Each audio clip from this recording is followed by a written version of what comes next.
नमस्कार, सुबह के 8 बजने को हैं। आपके साथ मैं हूं विद्यानाथ झा। जी न्यूज देख रहे हैं आप। देश और दुनिया की तमाम खबरें आपको दिखाते हैं बहुत तेजी से रफ्तार में न्यूज 50 में। बिहार के सीतामढ़ी में जेल वैन और ट्रक की टक्कर, हादसे में 7 पुलिसकर्मी और 1 कैदी की मौत। हादसे में 11 पुलिस वाले और 1 कैदी घायल। मुजफ्फरपुर में चल रहा है इलाज। पेशी के लिए ले जाया जा रहा था मुजफ्फरपुर। भुवनेश्वर में आज से बीजेपी की राष्ट्रीय कार्यकारिणी की 2 दिन की बैठक। बीजेपी के बड़े नेता रहेंगे मौजूद। बीजेपी की राष्ट्रीय कार्यकारिणी की बैठक में गरीब कल्याण और अंत्योदय योजना पर भी प्रस्ताव पास किए जा सकते हैं।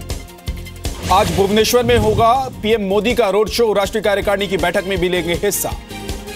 भुवनेश्वर में बीजेपी अध्यक्ष अमित शाह ने किया रोड शो। पार्टी कार्यकर्ताओं ने किया शानदार स्वागत।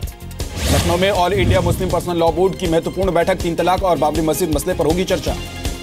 वित्त मंत्री अरुण जेटली ने कहा, न्यायपालिका को पर्सनल लॉ पर अपनी राय पर फिर से विचार करने की जरूरत। हर घर को बिजली देने के लिए पावर ऑफ ऑल योजना का यूपी सरकार का केंद्र से करार। लखनऊ में पीयूष गोयल की मौजूदगी में सीएम योगी ने किया हस्ताक्षर। लखनऊ में सीएम योगी ने उन्नत जीवन योजना की भी शुरुआत की। आधे दाम पर मुहैया कराए जाएंगे एलईडी बल्ब, ट्यूब लाइट्स और पावर सेवर पंखे। उत्तर प्रदेश में सभी जिला मुख्यालयों को 24 घंटे मिलेगी बिजली।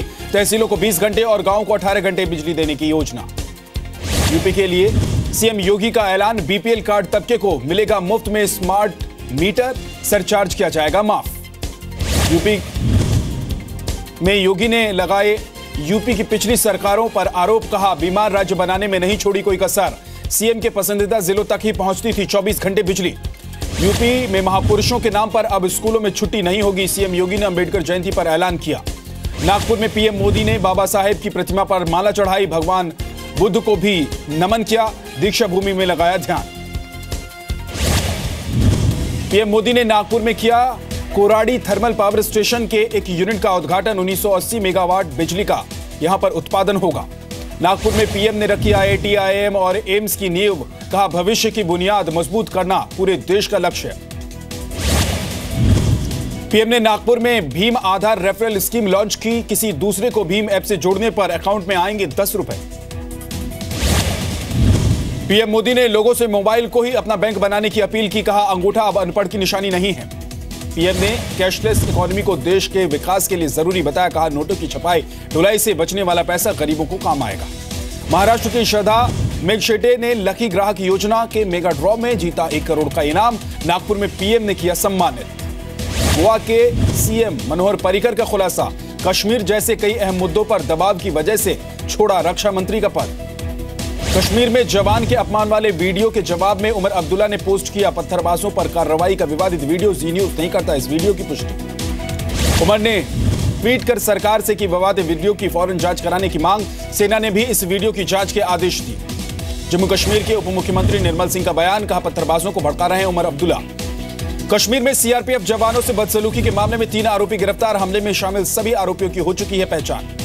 फारूक अब्दुल्ला पर महबूबा मुफ्ती की पलटवार। कहा, पहले फारूक बताते थे पत्थरबाजों को राष्ट्रवादी, अब कहते हैं पीडीपी देती है फंड। एक्टर अनुपम खेर ने कहा, जवानों से बदसलूकी की निंदा करना हर नागरिक का कर्तव्य। अगर वो देश को समझता है तो परिवार है अगर इस देश का, तो इस पर प्रतिक्रिया देना है जरूरी।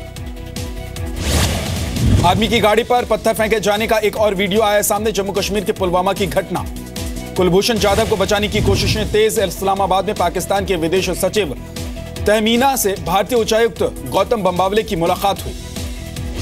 भारत ने कुलभूषण जाधव के खिलाफ चार्जशीट की कॉपी देने की मांग रखी। पाकिस्तान ने काउंसलर एक्सेस की मांग को खारिज कर दिया।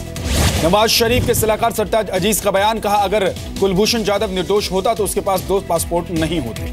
दिल्ली में पाकिस्तान उच्चायोग के बाहर कुलभूषण जाधव के समर्थन में प्रदर्शन। अखिल भारतीय हिंदू महासभा ने लगाए पाक विरोधी नारे। नोटबंदी के बाद जमा काले धन का पता लगाएगी सरकार।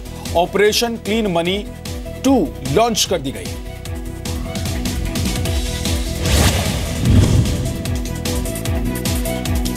नोटबंदी के बाद अब तक 60,000 से ज्यादा लोगों की हुई पहचान। 1300 हाई रिस्क वाले लोग भी इसमें शामिल। बेंगलुरु में पूर्व पार्षद के घर से मिले 50,000 करोड़ के बंद हो चुके 1000 और 500 के नोट। अपहरण के एक मामले में पुलिस ने मारा था छापा। दिल्ली एमसीडी चुनाव में पीएम मोदी पर बयानबाजी से बचेगी आम आदमी पार्टी। विधानसभा उपचुनाव हारने के बाद फैसला किया।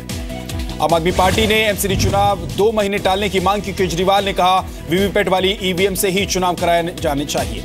एमसीडी चुनाव में मतदाताओं की रिंग फिंगर पर इंक लगाई जाएगी। दिल्ली से गुरुद्वारा प्रबंधक कमेटी और राजौरी गार्डन के चुनाव की वजह से फैसला लिया गया। बीजेपी ने शामिल आम आदमी पार्टी के एक कार्यकर्ता ने निशाना साधा है। आम आदमी पार्टी पर आप में महिलाओं का शोषण करने का आरोप लगाया है। बिना हेलमेट स्कूटर की सवारी करते दिखे बीजेपी सांसद मनोज तिवारी और महेश गिरी, तस्वीर वायरल। आम आदमी पार्टी ने ट्रैफिक नियमों के उल्लंघन का लगाया आरोप। मुंबई सेंट्रल रेलवे रूट पर पटरी पर लोहा रखने वाले 5 आरोपी पकड़े गए। 24 जनवरी को ड्राइवर की सूझबूझ से टला बड़ा हादसा। मुंबई के कार्यक्रम में आरएसएस प्रमुख मोहन भागवत ने कहा भारत को संयुक्त राष्ट्र की सुरक्षा परिषद में मिलनी चाहिए स्थायी सीट। मुंबई में सीएसटी पर सेल्फी पॉइंट की शुरुआत से ट्रैफिक की बढ़ सकती है मुश्किलें, उपाय तलाशने में जुटी बीएमसी।